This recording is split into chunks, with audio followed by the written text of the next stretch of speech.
You're watching This Week in Louisiana Politics with Fred Childers.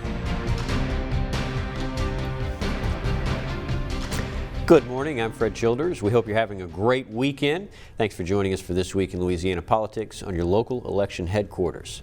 Former state senator and state Democratic Party chair Karen Carter Peterson is expected to plead guilty to federal charges. She's accused of stealing campaign funds for years. According to court documents, she cashed out on thousands of dollars in campaign donations between 2010 and this year for personal use, such as paying off her gambling expenses. Peterson has been open about her gambling addiction. In a statement, Peterson apologized, saying, quote, "Today marks an important step in my lifelong recovery. I sincerely apologize for the impact from my compulsive behavior resulting from this addiction." The state Democratic Party confirms Peterson has paid back the money. She's expected to plead guilty to one count of wire fraud and faces up to 20 years in prison. She's scheduled to appear in court August 1st in New Orleans. And of course, we'll keep tabs on that. A Baton Rouge judge has reinstated a temporary restraining order on Louisiana's abortion ban. This means abortions can resume at least for now. This comes after a New Orleans judge moved the case to the capital city. Abortion rights advocates are challenging Louisiana's trigger laws, which ban abortions in nearly all cases. Advocates say the trigger laws are unconstitutionally vague.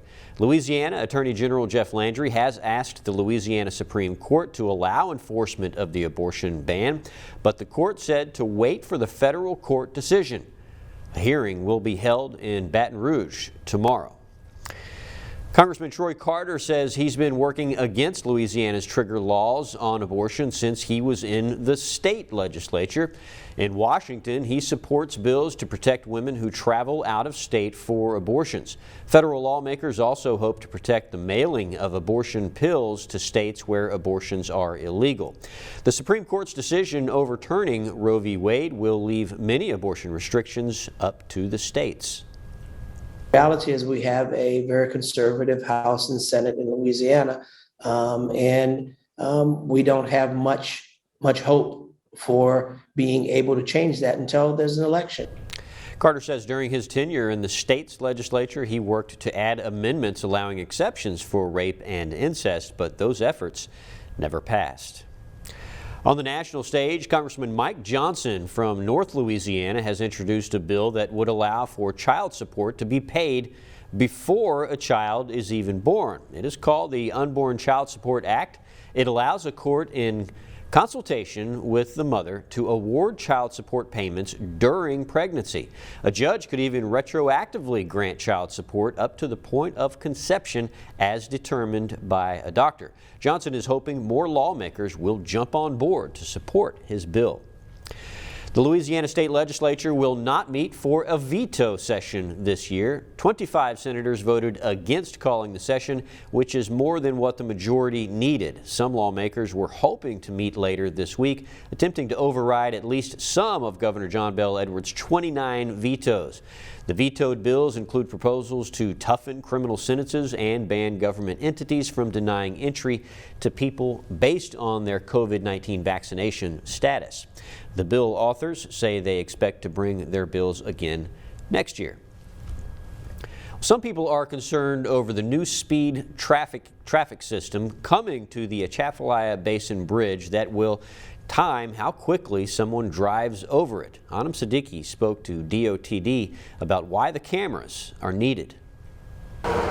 Within a year, there will be new eyes on the road for those driving on the Atchafalaya Basin Bridge. We'll have video cameras on the bridge that will help us determine the time frame from when you got on to when you got off. A law passed by Governor John Bel Edwards will add cameras on the bridge to monitor speed. Louisiana Department of Transportation spokesperson Rodney Mallett says this is all about safety. Last year we had 2 fatalities and about 270 crashes. Mallett says the bridge is 18 miles long, and with a speed limit of 60 miles per hour, it should take you exactly 18 minutes to cross. Under the new law, you will be fined 2 times the current fine if you're going too fast. That speed differential is what we're trying to control here. With the very limited shoulder that we have, the lower speeds will come into play as well. Some commuters took to social media. This driver says she followed the speed limit and was still under the 18 minutes crossing limit. But Mallet says, if you are driving the speed limit and you're controlling your speed along with everyone else, you're going to have a much easier time. The law takes effect August 1st, but DOTD is still determining when and where cameras and signs will go up. All right, that was Anam Siddiqui reporting. Well, the fall elections are just a few months away, and recent campaign announcements are likely going to shake up the legislature. To start, Speaker of the House Clay Sexsnyder has finally confirmed he is running for Lieutenant Governor. Speaker Pro Tem Tanner McGee is running for the First Circuit Court of Appeals, and Senator Louis Bernard of Natchitoches says he will not be running for re-election. There are still whispers of other races yet to come, so stick with us for the latest updates. We're always listening to those whispers. Candidates for those November midterm elections will need to qualify first, and that'll happen very soon. Qualifying starts this week, July 20th through July 22nd. That's this Wednesday, Thursday, and Friday. Election Day is November 8th. Early voting begins October 25th. This is a big election featuring a lot of different races. The top of the ballot, you'll see races for the U.S. Senate and House of Representatives. As the heat across the state remains for the summer, people across Louisiana are dealing with huge electricity bills. Just a month ago, Entergy Louisiana warned customers to prepare for higher summer bills. The increase is due to a number of reasons, a spokesperson says. One is the month of June broke records for kilowatts usage. Also, because of higher gas prices, a storm restoration fee, and more energy being used. During the week of June 20th, Entergy Louisiana reached an all-time peak usage of 9,960 megawatts. And so the previous peak was back in 2015, and we hit a new peak this summer. All customers sharing the cost allows us to keep the overall cost down and keep bills more affordable. So that was the spokesperson, and he tells us Entergy, they're not sure when prices may go down, but they're encouraging customers to contact the company for payment assistance if needed. New Orleans City Council members are taking steps to help those fight rising Entergy bills. The company talked to the City Council's Utilities Committee about why electric bills are going up and what customers could do. In the meeting, Entergy representatives blamed the higher bills on an increase in the cost of natural gas and, of course, the record heat. Stop asking what the customer can do and start asking what you can do to change the environment that is in New Orleans. What can you do to assist them? Opt in instead of always opting out. Now, the committee's chairman, J.P. Morrell, says he'd like to see Entergy monitor every customer's usage. He's also asking Entergy customers to send a letter to the City Council supporting their plan to help lower bills.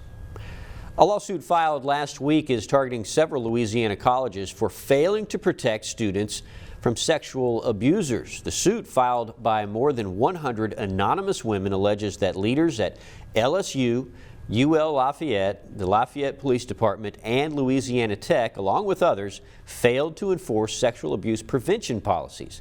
The suit also refers to accused sexual abuser Victor Daniel Silva, who was accused of rape at LSU back in 2015, but was allowed to transfer to ULL and then Louisiana Tech, despite those accusations. Well, this week, the East Baton Rouge School Board voted to hire more armed school resource officers. Officers will be allowed to carry guns on campus.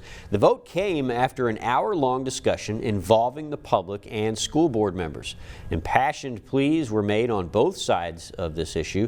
Now, this comes after calls for more school safety plans following the Uvalde shooting in Texas. In Lafayette, some schools are requiring clear lunch bags for safety. After hearing the concerns of parents and teachers, the school board voted to allow students to have an option, either clear lunch bags or lunch bags no larger than 9 by 6 by 5 inches. This policy, they say, could help keep weapons out of schools. School board members say law enforcement also supports the idea as it adds another layer of protection. Some parents are questioning the move. First of all, where's the data to back up that this is going to make the students safer, because everything should be data driven, just like it is in the classroom for the teachers and the students. Everything has to be data driven, and so I'd love to see where the data is that backs up this is going to make our students safer. Furthering the clear bag policy, the school board says purses and handbags at all schools must also be clear this coming school year. One small cosmetic bag for privacy will be allowed. The school board is also recommending clear or mesh backpacks for elementary students this coming school year. Next year, they will be required. Coming up, we learned this week inflation is hitting record levels. Shannon Heck will talk to an economist about the reasons and what can be done. We'll be right back.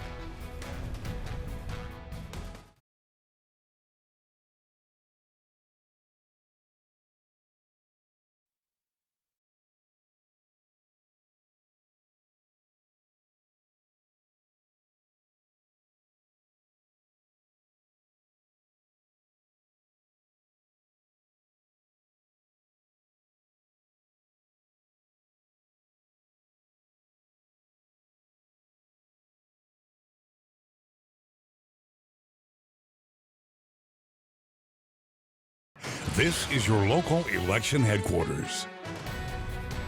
Welcome back. The latest inflation report shows the cost of living grew by 9.1% in June compared to a year ago. Food and energy costs continue to be the largest increase. Capitol reporter Shannon Heck sat down with an economist to learn more about why the increase is continuing. The price of gasoline and grocery store items are remaining high. LSU economics professor Deck Terrell says that there are a number of things that can be done to ease that pressure. The main one is the Federal Reserve raising interest rates. They've signaled they're going to do it in a very aggressive manner. But when they do it in a very aggressive manner, it's going to tend to decrease economic activity because people are going to see those higher prices. When it comes to gas prices, he says part of it is the Russian conflict, but also the limits put on new leases for gas production. As prices increase, it leads to people needing higher wages, which Terrell says adds to the cost of living. Then my employer says, well, I can't increase everybody's wages without increasing the price on my product. So that's how you get this broad-based increase in prices. He says with the major government spending bills during the height of the pandemic, which were needed at the time, added a lot of money to the economy, which Terrell calls too many dollars chasing too few goods. But unfortunately, in order to avoid negative impacts on the economy, there weren't a lot of buyers for the treasuries that were issued, the bonds that were issued to try to fund that borrowing. But Terrell says there is no quick or easy solution. In Baton Rouge, Shannon Hecht, NBC Local 33 News. Senator John Kennedy has introduced a bill that is aimed to block the foreign sales of America's Strategic Petroleum Reserve. The goal of the bill, which is known as the No Emergency Crude Oil to Foreign Adversaries Act, is to stop selling off American oil to countries that hate us. That's according to Kennedy. The bill would require countries such as China, Russia, Iran, and North Korea to obtain a waiver from the Secretary of Energy to receive future SPR exports. It is a protective measure to ensure that the foreign sale would serve American interests. Coming up, juveniles sentenced to life in prison getting a second chance at life. Their stories after the break.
This is your local election headquarters. Across the country, nearly 3,000 people are behind bars tonight, serving sentences of life without parole for crimes they committed as juveniles. Vanya Joseph shows us what second chances look like for the few juvenile lifers who have turned their lives around after being locked up. I spent more than 25 years incarcerated. I was in as a juvenile, 17 years old. I went in at 16 years old. I did 35 years. I was a 16-year-old girl going to prison, so I was coming home a 41, almost 42-year-old woman. I was incarcerated for 19 years, from the age of 15 to the age of 34. The United States is the only country in the world that allows teens to be sentenced to life without parole. Most of them are concentrated in just 5 states, Louisiana being one of them. And in Louisiana, a life without parole sentence means until the day you die. Louisiana was the nation's 3rd highest jailer of juvenile lifers when in 2016, the case of Montgomery versus Louisiana, the Supreme Court said that except in the most rare cases, youth offenders deserve a shot at a second chance. It's a reality that seems so far away for some like Lloyd Jarrow. I was obsessed. My obsession was what I'm going to do when I get out. I'm talking about to the tiniest fraction of putting the seatbelt on. 17, I was young, illiterate, couldn't spell the word what. I was misguided, insecure. And the product of a broken home and poverty. Today, Jarrow is a reentry specialist with the Louisiana Parole Project, helping others like himself adjust to a world they may not understand. Jarrow tells me he does not take his second chance lightly. It was never, ever a relaxed moment. In fact, I was explaining it to a friend of mine. When we embrace, I have a habit of inhaling very, very deeply, like, and then exhaling. And she's like, why you do that? I said, because it's moments like this that's not so often that I get to like mentally let all my guards down. With a recent uptick in juvenile crime, some lawmakers have called for repealing some prison reform laws, including the Raise the Age law that currently keeps 17-year-olds out of adult prisons. So your position is that 17-year-old that commits a violent murder is a child and should be treated like a child and held in a juvenile facility? Yes. Okay, thank you. I understand where we are, and we just disagree. But Louisiana Parole Project Executive Director Andrew Hundley, also a former juvenile lifer, says this will set us back. And what we've seen since these recent reforms are over 100 people in Louisiana, men and women, who were told that they would die in prison as children. They've come home. Not only are they not going back to prison, but they're paying taxes, they're working. Because of Hundley, Matthew Pineda is now a community engagement coordinator. When he came into the system, I was already in probably 10, 12 years. And on the day of Pineda's release, Hundley was outside waiting for him. For Pineda, the road to redemption has been a long one. It was a terrible mistake, and God allowed me to go through a restorative justice program where I can talk to my victims' daughters. For them to meet me, and I cried the entire time and apologized the entire time, and for them to embrace me and say, we've been praying for you for all these years. He says at 51, he's a completely different person than his 16-year-old self. And despite many regrets, he's grateful for another day. My very best day inside prison is no comparison to my worst day on the outside. It's so much better being free. Research confirms that individuals under the age of 18 are not fully developed physically, intellectually, or emotionally. It was my 15th year, roughly, and I woke up and I'm like, wow, I am still here after being sentenced to life. I didn't think about the consequences at 16 years old. Today, Christy Sheremy has devoted her life to giving hope to those who she says nurtured her as a little girl growing up in prison. There are so many people that are there that wake up every single day praying, hoping that someone just recognizes the good in them. I've been home a little over 3 years. And my God, I never saw my life to where it is today. Now engaged and a homeowner, Sheremy is focused on strengthening relationships with her family. They remembered that 16-year-old girl who she was, but to know who I am, they only grabbed that within a 2-hour visit. Each of these former juvenile lifers say they owe their second chances to Henry Montgomery, benefiting from the namesake of a juvenile lifer who didn't see freedom himself until the age of 75. As crazy as it may sound to some people, I'm learning to live life. I'm learning each and every day what it's like to experience life. Vanya Joseph, NBC Local 33 News. Up next, we'll have a look at the week ahead on your local election headquarters. Stay with us.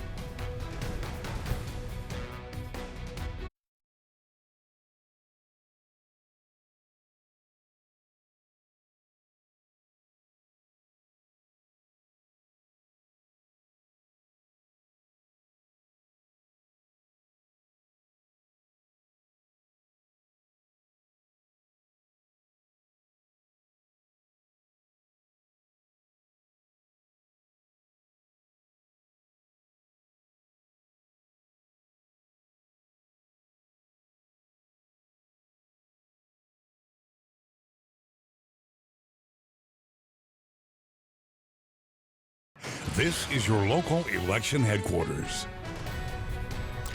Looking ahead to the coming week, as we mentioned earlier, tomorrow the 19th Circuit Court will be hearing the case of Louisiana's trigger abortion ban at 8:30 in the morning. Also tomorrow, Casey Tingle of the Governor's Office of Homeland Security and Emergency Preparedness will be speaking at the Baton Rouge Press Club, and that will happen at noon. On Wednesday, Lieutenant Governor Billy Nungesser will be in Lake Charles to celebrate the reopening of Sam Houston Jones Park after 2 years of rebuilding. Thank you for joining us for This Week in Louisiana Politics. I'm Fred Childers. Stay safe, stay informed, and I'll see you next Sunday right here on your local election headquarters.